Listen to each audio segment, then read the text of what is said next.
حسبنا اللہ و نعم الوکیل، نعم المولا و نعم النصیر، ما شاء اللہ لا حول ولا قوة الا باللہ العلی العظیم۔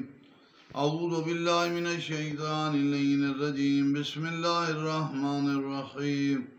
الحمدللہ رب العالمین، الصلاة والسلام علی سیدنا و نبینا و طبیب قلوبنا و شفیع ذنوبنا بالزہراء محمد المصطفیٰ وعلى آل بیت طیبین الطاہرین المعصومین، لا سیما امامنا المنتظر والحجۃ الثانی عشر، روحی وارواح العالمین لتراب مقدمہ الفداء، اما بعد فقد قال اللہ تبارک و تعالی فی کلامہ المجید و فرقانہ الحمید۔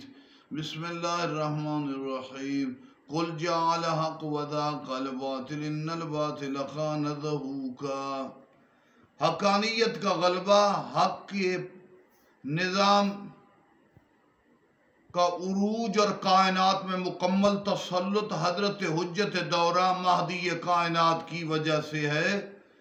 قرآن نے حق کی جوانی، عروج اور بلندی امام زمانہ کو قرار دیا۔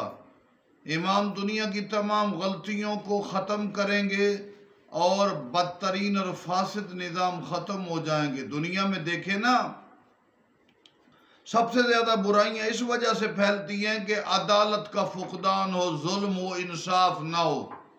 آج دنیا کے نظام پر جو قاضی ہیں وہ انصاف نہیں دیتے۔ پاکستان میں بھی دیکھا گیا ہے کہ انصاف نہیں ملتا۔ دنیا میں انصاف نہ ہونے کے برابر رہ گیا ہے۔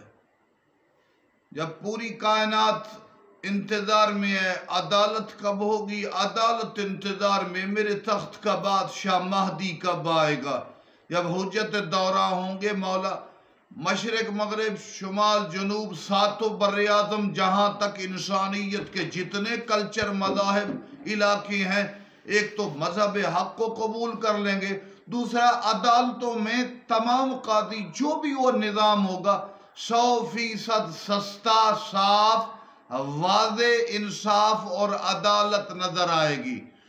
ظلم کی کوئی گنجائش نہیں ہوگی۔ امام کے مقدس ظہور کے بعد عدل، انصاف اور ہر جگہ پر لوگ خوشحال ہوں گے، کسی کے ساتھ ناانصافی اور ظلم کا وجود نہیں رہے گا۔